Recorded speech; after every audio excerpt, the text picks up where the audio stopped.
Hello, welcome back to the Halloween season. Hello, my name is Matt. I am the host of the Tales of the Whoniverse podcast. And for the spooky season, we've finally gotten a brand new video that is not from the archives for a change. Recorded, of course. We can't say the date because it obviously make it a bit dated. Hello, I'm back. I'm not alone. I'm with the Highlander, the Scottish Mafia. You know him. It's Aidan the Shetland Hoovian. Yes, I'm glad to be back, but not so glad that I'm also ill at the same time. Yes. Well, we come to the conclusion. We've had a few up and down debates about what we should review for this Halloween season. And yes, we were meant to be doing Tales of the Universe Presents on the movie, but to get something out in a quick turnaround, we have decided to go back to basics. So tonight is a very special treat for all you people for Halloween night. We are doing Blink by Stephen Moffat, which introduced one of the most menacing presence in the Doctor Who universes, the Lonely Assassins, the Weeping Angels. So before we get down to everything, thoughts on it. So we have one more grand finale coming out of the backlog. It's the tier list that we did a while ago.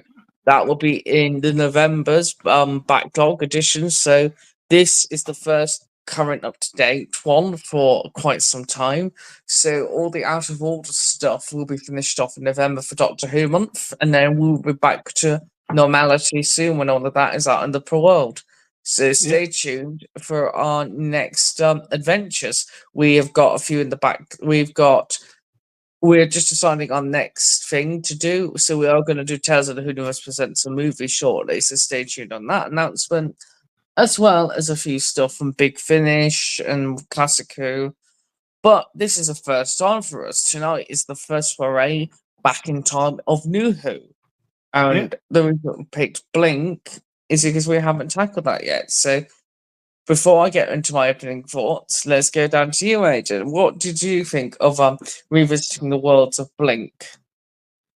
Yeah, because I will say because I know like a lot of people watched this like when it came out in 2007. I'll be honest, I only watched it when I went through it when I watched my like New Who rewatch, like which I'm currently on, like A Christmas Carol, like from series 5. Yeah. And I'd never seen Blink until probably like a few months ago.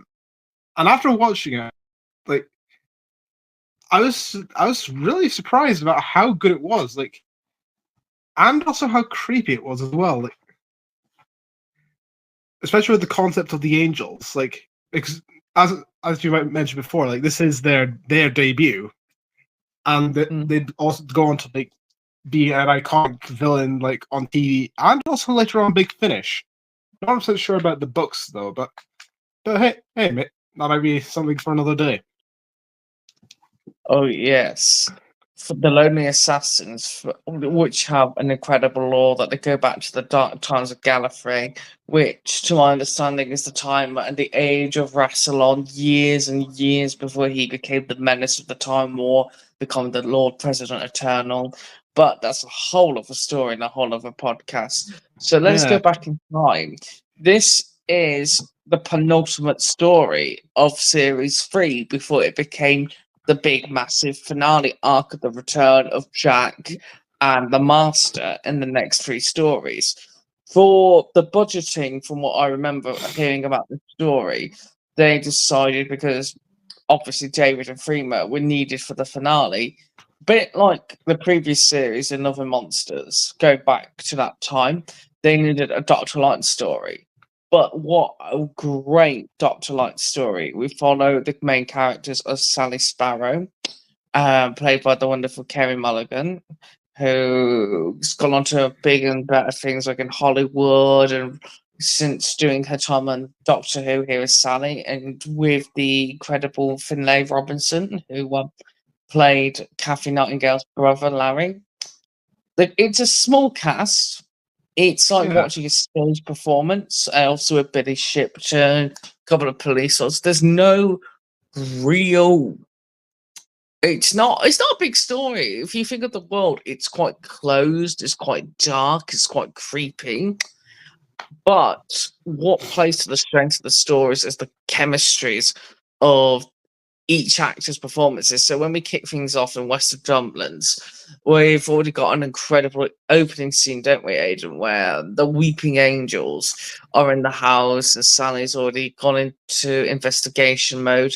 But it's the whole ripping down like the walls and seeing a warning from the doctor who has already given her a foreshadow of what's coming. Oh I think yes.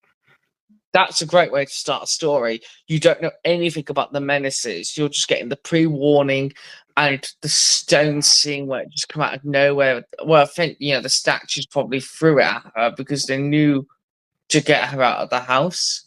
So very eerie and very creepy from the get-go.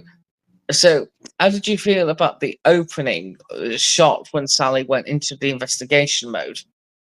Yeah, because honestly, it's like it kept me guessing, like because like why is there this warning for her like in the house? It's like I we don't get any answers just yet, but it does set up for quite a good story.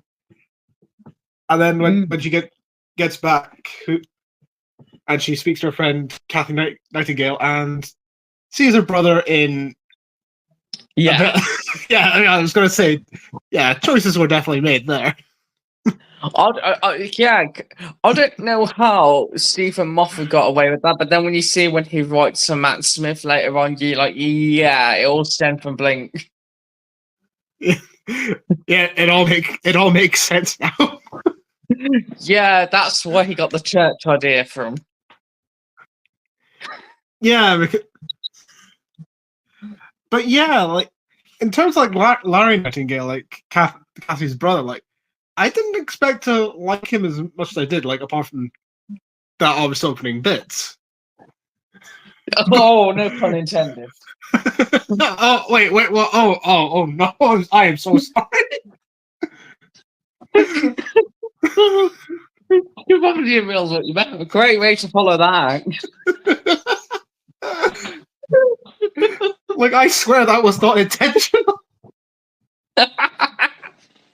Oh, that's brilliant. That's made my night.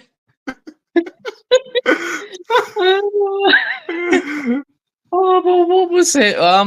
Yeah, that aside. So we meet them like in the DVD store. Obviously, they seem like they had really a strange relationship between Larry and Kathy, and obviously Sally was. I'm trying to remember. Were they living together? Because they all seem to have lived under the same roof at the start.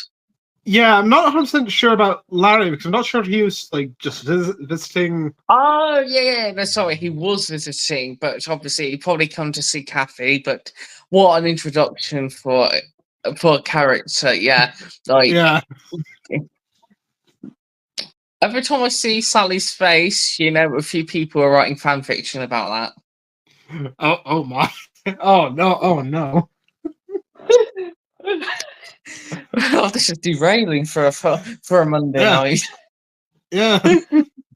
But anyway, back to the actual stuff. So he worked in the DVD shop, which obviously set up for the event in motion for like the Doctor because of the 17 DVDs, which was very clever. How we are getting pieces of the story out of order.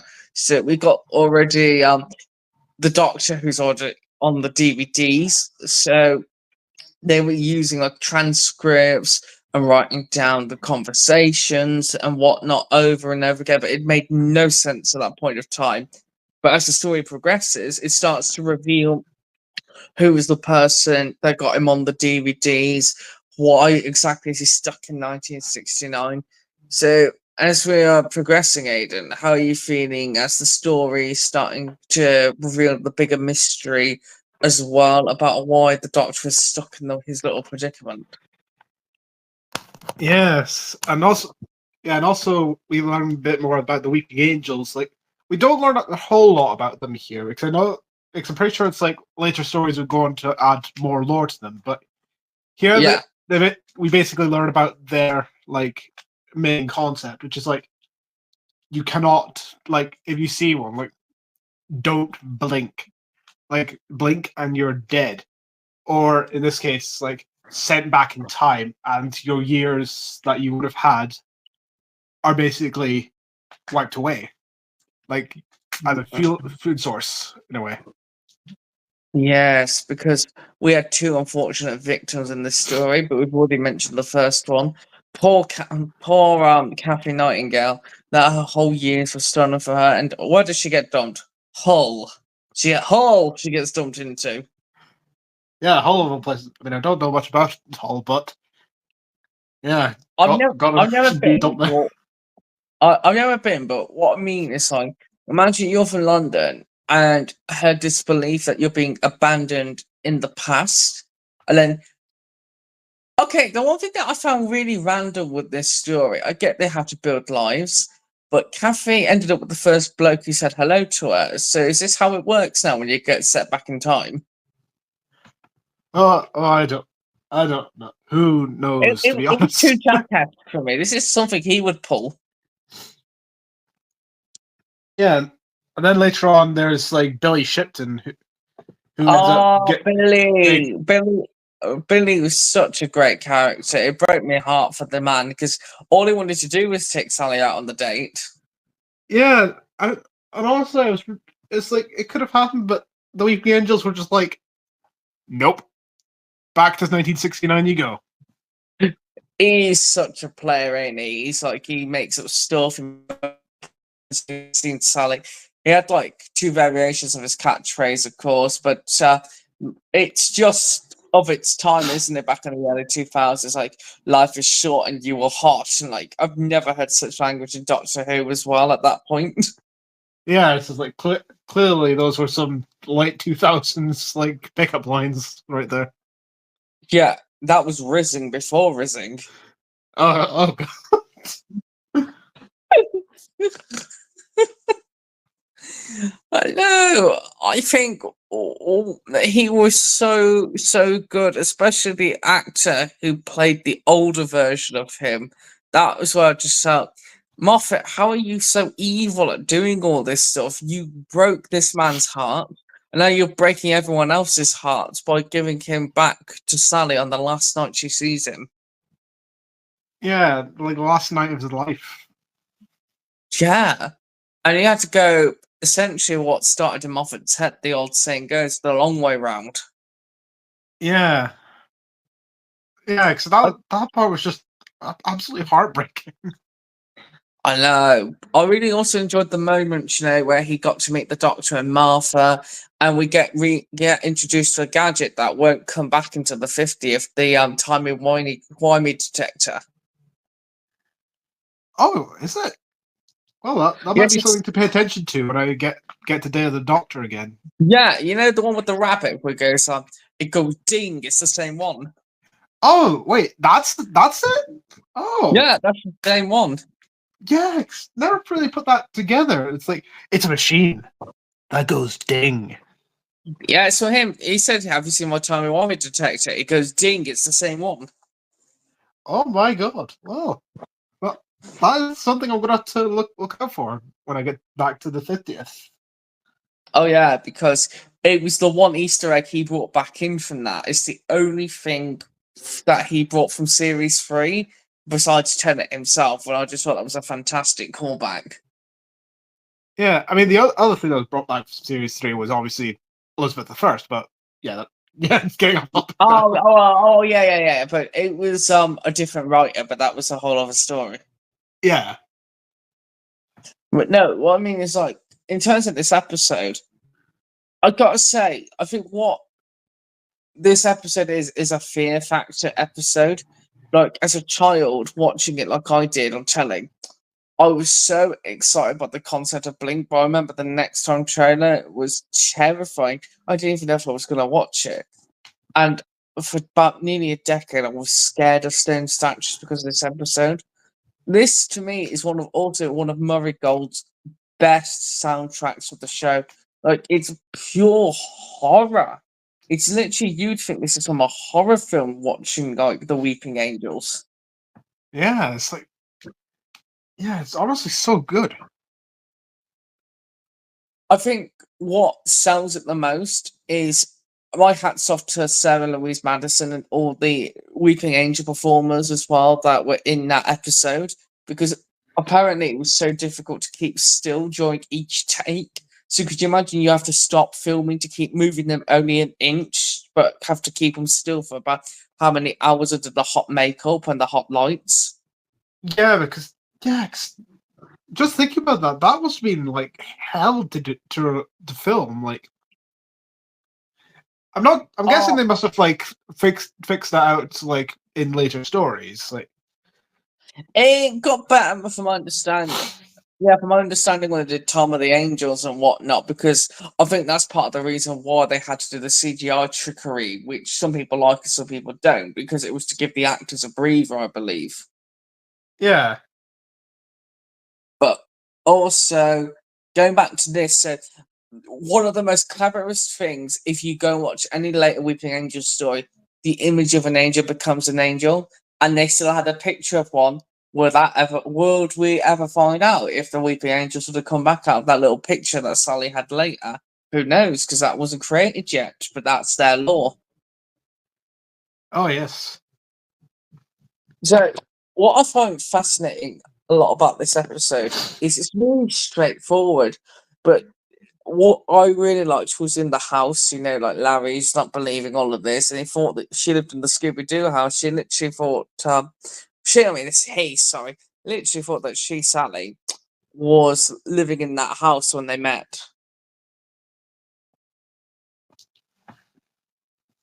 yeah. It, who Us, thinks yeah. you live in the Who thinks you live in the creepy house on your own? I, I don't know. Like, probably was just a guess. That was admittedly pretty terrible, but still. Yes. Sorry, Aidan, for people if I've interrupted Aidan during it, it's because the Wi-Fi crackled for a moment, so that's why I talked over, so my apologies for that one. Oh, oh, that's all right. I think the only thing I did earlier was just cough. That's fine, so just apologise now for that one. But yeah, I think what was incredible with this story at the time is they took a simplistic concept.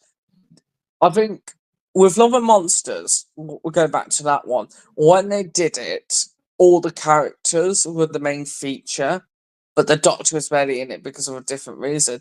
In this, him and Martha were still, I think, a bit heavily featured, a bit like what would later become like Dot and Bubble, where they'd still have a bigger presence, but not a full presence. And it worked well to the stories that everyone got to tell in here.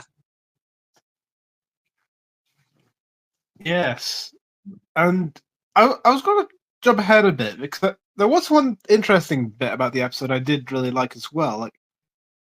Like because like the angels are defeated because like the TARDIS ends up leaving to get the Doctor and Martha back to from 1969, and yeah, the angels are locked in place, like because they can't look at each other.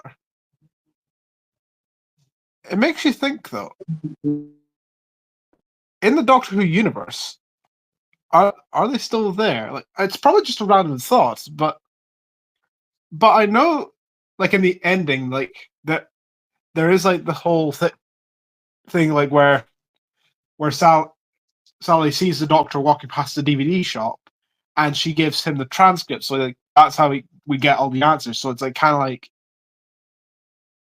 a cycle kind of story. Like, if that makes sense.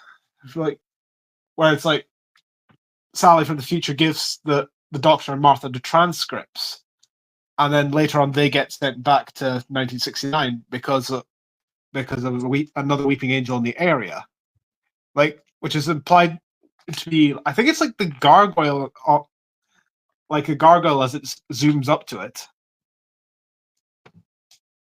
Hmm.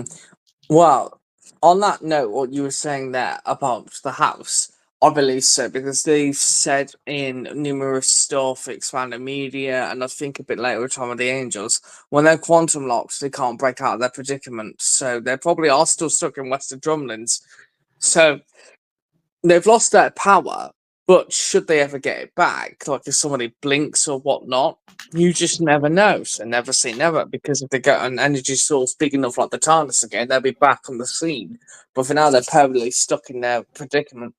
But what I found incredible about the ending shot that you just brought up, it makes you wonder if they were setting up another Weeping Angel story, bit like Angels Take Manhattan, but in a different variety, where all like the whole world is populated by the Weeping Angels and you don't know about it. How terrifying is that? Having stone statues you live with are essentially the lonely assassins. Yeah, yeah. Yeah. I was gonna say you're gonna be thinking about Angel Take Manhattan, and I was starting to think about like, yeah. Sorry, this is a random point to make, but yeah, just reminding me about Amy and Rory's departure. Yeah, still gets Yeah, me. well, what I think about is if you look closely, what was in Angels Take Manhattan, at the end of this, you can sort of see cherubs that also would come back into that concept. And I wonder if Moffat's been thinking about that since Blink for that kind of like continuity. Yeah, like especially with like the Weeping Angel Statue of Liberty.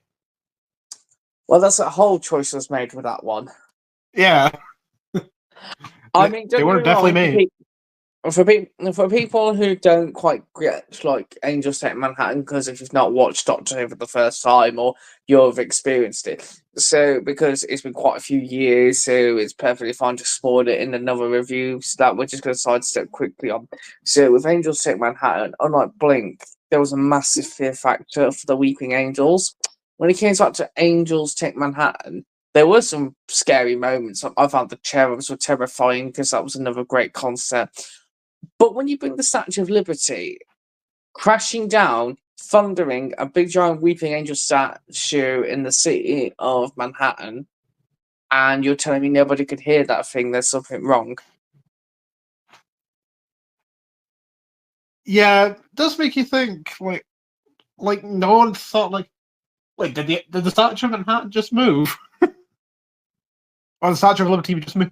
Sorry, actually calling it Statue of Manhattan. Whoops. You can just tell my brain's still a little bit frazzled. Yeah, from earlier, there was some moments earlier. Oh yes. Yes, you saw Larry slide whistle. Wait, what? Oh no. Oh god. I'm sorry, Finlay Robinson. I'm ever so sorry. Oh. Yeah, but I like the little connection as well. As we talked a little bit before we came on here, I really like that Lucy Glasgow, who played Kathy. I was so saddened her story was cut short from the start. It's fascinating how Moffat gave two characters that were essentially single and both got them married off. But I love the fact that she got a Hull accent and he still thought of her as the hot, gorgeous girl, especially as an old man at the end. Yeah.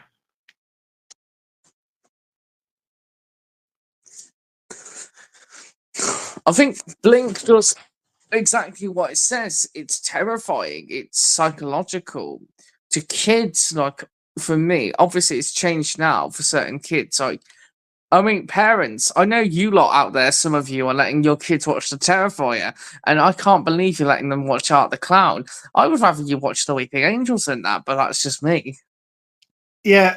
I think that's probably a discussion for another time. Yeah. The only reason I'm bringing that up is just like it's really psychological to kids, but obviously it's changed now, psychological stuff. Like this was deemed incredibly scary because a concept like this had never happened before. Oh yes, and also it did become quite culturally significant because they ended up other media like ends up referencing the Weeping Angels because I know this is going to be a little bit of a side fact, but like in the game Call of Duty Black Ops 3, here we are. I am going somewhere with this. This is just a random side tangent, but there is an Easter egg in the multiplayer map Nuketown where I can't remember what it was exactly, but I think it was like if you shot off all the I think it was like it was either all the heads or all the arms like off the mannequins, like in the map, then you get an Easter egg where the mannequins would actually chase you, but they could only chase you when you weren't looking at them. Like as a reference to the Weeping Angels. Like that's like how culturally significant they became, like. Oh dear, the Weeping Angels who took over the Autons. Run the nesting. Yeah, sorry about that slight side fact, but I just thought it was an interesting thing to bring up. No, that's perfect. But do you know what? It is quite amusing though that this is one of the rarest times, like outside of Big Finish or Classic Who, Doctor Who had such a small cast, and it always works well when it's so contained the story because of what they do with Midnight the next year. Doctor Who works at its best as well when less is more. Oh yes, like a lot of classic stories definitely demonstrate that really well. Yes, but a lot of Sylvester's stories demonstrate really well. Like from the latest box set, no plug intentional, of course. Yeah, like the season 25, which features the greatest greatest show in the galaxy. Which, yeah, we've already done a review on. You should totally check it out. By the way, sorry for the plug. I would also, you should definitely check it out because at some point down the line, we're going to revisit a little town called the Happiness Patrol. Oh yes, with a certain licorice all sort man called the Candy Man. Who nearly got you in trouble with Bertie Bassett? I don't know what did it in that voice, but yeah, there we go. Yeah. What else to say about Blink? I will say that every Weeping Angel story has its strengths and weaknesses, but if it hadn't been for Blink, we wouldn't have had the incredible lore of the Lonely Assassins. For me, the strength of them came in the fear factor because when you would physically turn yourself away, you wouldn't quite know if you were trying to look as well like the actors who were playing the characters in those scenes. But like when you saw that on television, like how closer and closer the angels kept getting to that sadistically music from that felt like, as I said, I know I've said it before, felt very horror movie esque. It embeds on your mind like Freddy Krueger did, Jason Voorhees did, minus the blood. This is literally a monster that could transition easily to a horror film on the big screen. Oh yeah. Like, who knows? Maybe at some point there might be a Doctor Who horror film like made. Hey, we're not doing it as the Winnie the Pooh version though. Oh Christ! No, we don't talk about that. No, but we will be reviewing it at some point now, probably next year. Yeah, or at some point at least. Well, we'll see because we're nearly out. We've, as I say, we're on the penultimate of our backlog, which we're so grateful for, and we are finally going to be back on track recording when that tier list one is out. So stay tuned for the whole month of November. We're going to be fresh. You're going to be back, and on final thoughts of Blink, because obviously we've still got quite a little bit of time before we wrap on. I'm going to say, as a Fear Factor story from when I was a child, it was definitely 10 out of 10. If you have never been into Doctor Who, but I wouldn't stop. I mean, it is self contained. You can watch it in your leisurely, but as a jumping on point, I would say don't start with here. Not if you're a child and you want to experience Doctor Who, the magic of it. Start either at classic or start with New Who. Start with the right stuff because if you start with the Angels, you might just switch off or you might find it too scary. It's definitely not one for people. It's definitely one for us who are seasoned veterans. Oh, I can't believe I've called Yeah. myself a veteran on here. Oh God! I was gonna say you're making us sound old. Well, Shaggy Drew, when you have blinked at something today.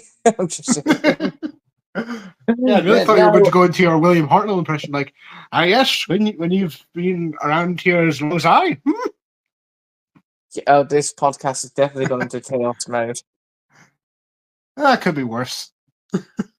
Oh yeah, but there's a few mentions we can't mention for legal Uh, reasons. I mean, what? uh, yeah, like Of course. Yes. What was I going to say? If I was to give this a score, yeah, as I say, it's still a solid 10 out of 10. Even though my perception changed on it tonight, it was obviously, it's been years, and I finally outgrown the fear factor. It still embeds on your mind those glowing assassins. And I think it was. How would you rate the episode, Aiden? Yeah, I gotta agree with you. I'd also give it a 10 out of 10, and I will say like, except series 3 did have quite a lot of 10 out of 10s, like, and some like underrated gems, like there's the Human Nature and Family of Blood like sort of adapted from the Virgin New Adventure book of the same name, Human Yeah. Nature, and also like Utopia and weirdly enough like Daleks in Manhattan and Evolution of the Daleks, which I actually liked a lot more than I thought I would, because I heard like mixed things about it, because I saw bits and pieces of it when I was younger, but For yeah. me, that's also a fun Dalek story, and it has the future Spider-Man Andrew Garfield, Captain Panaka from the Phantom Menace, who course she's in it. It's again, Series 3 felt a bit like Classic Who, where there were a little small minor clangers, but it had hit after hit and great casting for the series, like Michelle Collins from Coronation Street. It also felt like it was going back a little bit of the John Nathan Turner route of the celebs of the week in Russell's era was. In a way, although I think, especially for like Andrew Garfield's case, like we didn't really know that yet. Or as I said, future Spider-Man. Oh yeah, of course. Yeah, I didn't hear the future part. So like, yes, Yeah, this is what I mean. Like, this is what I like about Russell's era. Even today, he's got. They've all got the similar mindset. The showrunners now. They're a bit like John Nathan Turner, where it's celebrities come in, but a lot of them seem to have really good purposes in the roles they fit. oh yes, And also, don't forget, Dallas St. Manhattan has one of the most iconic voice people. My name is Tallulah, but you can also call me Mrs. Clark. oh yeah, that's right. She did go on to play like like Constance alongside old Sixie. Well, she has done a few roles for Big Finish as well, and obviously Lucy Glasgow, obviously married to the 11, Mark Bonner, who played his, funny enough, his companion and wife in the Sixth Doctor box set. Funny enough, Yeah, named the 11th.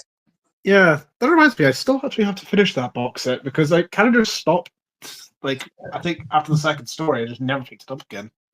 Well, the second story is more about if you want a pilot series from the 11, that's what it felt like to me. Like if you want him on his own away from the Doctor. Yeah, No, it's fascinating what all these roads take. And Blink, obviously, Carey went to Hollywood. Finlay, I'm not too sure. I mean, I know I met the man last year at a convention. I should have really asked what they're up to lately. But no, Lucy, she still acts. And Mark, her husband, still acts, obviously. But separately, he'll be in Doctor Who a bit later for the Rebel Flesh. yeah. Then later on with Big Fish with this small known role, like what's the name of it? And isn't there like 11 of him or something? Oh, Wonder yeah. what the name No of one. I don't wonder what the name for him would be. Maybe Mm, the Collective. No. Here, how about the 11? No, that's kind of yeah. silly. Yeah, Yeah, I'm sorry but, for that joke. yeah, I know. For people who don't quite also get that we do references, because we like to educate people about these times of Doctor Who and what's fascinating. Because again, Blink to me that was one of the most scariest stories I had ever seen, and that set up the fear factor in me. I was terrified of staring statues for such a long time, and then obviously I've managed to get over that phobia. But it's just a gem. Series 3, like if you can get past the shadow of Rose, because unfortunately poor Martha suffered from that. Even in this episode, like it was so funny in 1969 when she was just moaning at, why am I in a shop? Why am I working for a shop? And then she's literally coming, once she's back to Adventurous Martha, she's like, right, we have 20 minutes. We've got to deal with this. We're not dealing with this Sally Sparrow thing. 20 minutes now. That's what made it so funny. It's like she went from in this series, she didn't want to be really with the Doctor after one episode to essentially loving him. Yeah, poor Martha in series 3. Like cause I'm trying to I'm trying to think how to describe it. Because she was always in the shadow of Rose during that series, like especially like in stories like the Shakespeare Code and other stories like that. So we're just I like, think what was heartbreaking is in the penultimate story next to Utopia. Literally, Jack, first thing they talk about is Rose in front of her, and you could tell she was done really wanting to travel at that point, hearing her name again. yeah, because she felt like just basically almost like a replacement, or just Then someone just to get over like someone else with. right, but for right people, I think we're finished on our save for Blink. Thank you so much for joining for the Halloween special. We will be back with Tales of the Whoniverse Presents, which is currently under wraps at the moment, but we have an idea about what's next for that one. Yeah, so stay So tuned for that. yeah, so stay tuned for the first Tales of the Hoodiverse. We're so sorry that we had to switch up a gear, but we needed to make something to get ready for the Halloween run. So we are going to be doing different things on the podcast, as we said. So we are coming back to the Big Finish reviews. We're coming back to do different stuff. We might do a bit of comics down the line. Might do some of the books, which we will be getting off of the ground. We just need our resident reader, and I might have to start joining in with the reading at some point when things slow down because I will start doing them as well. Oh yeah, because as I mentioned, because I know I plan to start reviewing the Eighth Doctor Adventure Rangers books, and so far it's like being a mixed bag, but for the more of it I've enjoyed so far. I mean, I've read up to Alien Bodies so far, which expect to see reviews on these like at some point in the future. But yeah, like some of those books so far, like mixed from like to oh my god, this is so good. So I can confirm a special announcement. So we are going to return with the first Big Finish podcast review. And the first one of the new ones out of the backlog will be Terra Firma. I yes, yeah, with the Eighth Doctor, Charlie, and Kara's like Friend of the podcast. Yes, played by Conrad. Choices will be made, Westmass. Yes, so stay tuned, people. We have tier list makers, the last one out of the editing block. Then coming up fresh will be Terra Firma, which will be recording on a Friday near you. And stay tuned for all the news because we'll be back on our socials. We have Twitter, we have other stuff, but that needs to be a bit of spring cleaned, I'm afraid. I know it's winter. But we just want to make sure that we're still here. We're still alive. We ain't barely breathing. Oh, no, that's the script. Yeah, it's like our death, like the rumors about our death was merely exaggerated. Oh, yes. We hadn't died. We hadn't died before. So it's a whole lot. Oh, no, Matt's becoming the Senate. I am the Senate. Oh, sorry, wrong podcast. Oh God! Oh, actually, no, that's a good idea for another Tales of the Whoniverse Presents. Is we will potentially at some point as well start doing random stuff as well. So Doctor Who will always be our first foray at, but we have members who want to come on and do specific stuff that isn't just solely Doctor Who. So when you see Tales of the Whoniverse Presents, we'll be doing different stuff. We'll be doing stuff like horror, doing stuff like Star Wars. We could even do the odd game review. We'll literally do anything as long as it's legal and it's not going to make you sick. I'm looking at you. What's it called? A human centipede. Oh God! Anyone who wants to do that podcast, you are barred from here. And you think I'm kidding? There's an ejector switch. Yeah, you're just gonna be like, you're blocked, blacklisted, and reported. But no, it's all good fun. But if we have to have doggy bags and people throwing up on here like Terrifier 3, I'm not gonna be happy. Oh God! Well, thank you so much again for Blink, and we're so sorry we're going through Adam tangents all the time, and it's what makes it interesting. We all get into the same format all the time. People will be bored. So thank you for Yeah. joining me. I've been your host again, Matt. Tales of the Whoniverse is fully back in operation. Stay tuned for the next announcements, and it's a good night for me, and it's a good night from you, Aidan. Good night to the people, Aidan. Yes. Good night, everyone. Thank you for watching, and don't forget to click below to subscribe to the official Tales of the Whoniverse YouTube channel. And one more for old time's sake. Yes, Queen Slay. Good night, everyone. Of course. Good night. Good night. Good night.